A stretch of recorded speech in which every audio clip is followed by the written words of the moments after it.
حضرت علی رضی اللہ تعالیٰ عنہ کے خوبصورت اقوال۔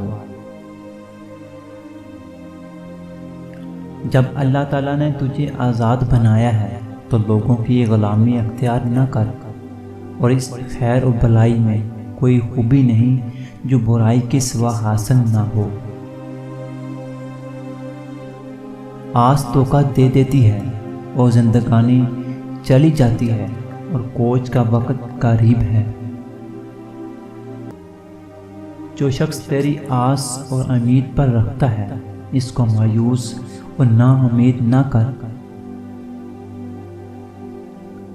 اس آگ سے بچو جس کی حرارت تیز ہو، گہری ہو، بہت لمبی ہو، اور اس میں لوہے کی طاق زنجیریں ہوں۔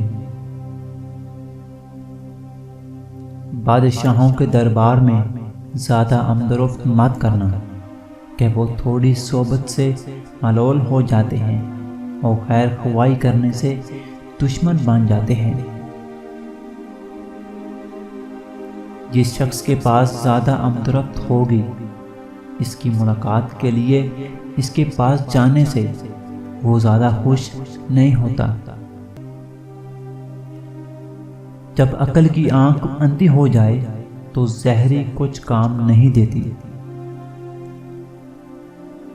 جو شخص اپنی آنکھ ادھر ادھر اٹھاتا ہے، اس دنیا کی چیزیں دیکھتا ہے، وہ اپنی موت کو خود اپنی طرف بلاتا ہے۔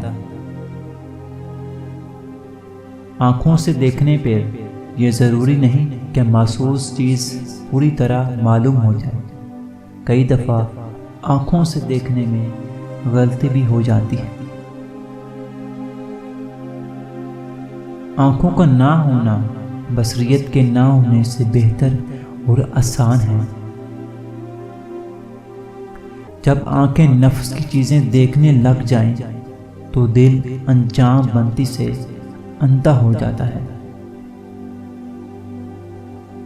جو شخص دنیا کو آباد کرتا ہے، اس کی آخرت خراب اور برباد ہو جاتی ہے۔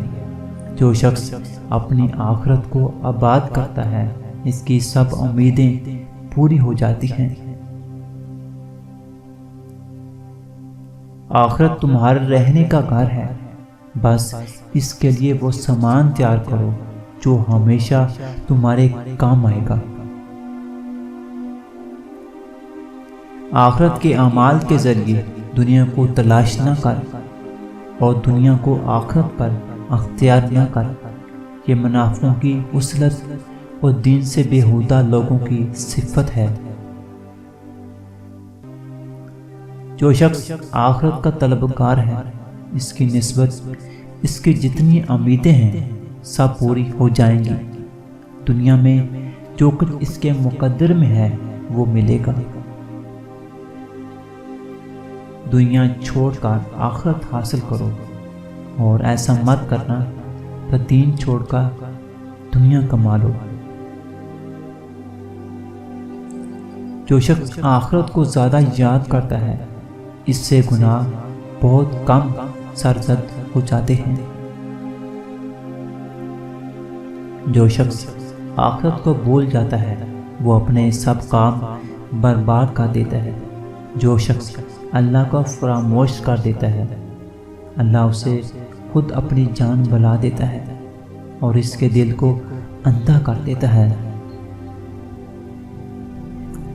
جو شخص آخرت کے لیے عمل نہیں کرتا تو اپنے دل کی امیدیں کبھی حاصل نہیں کر سکتا۔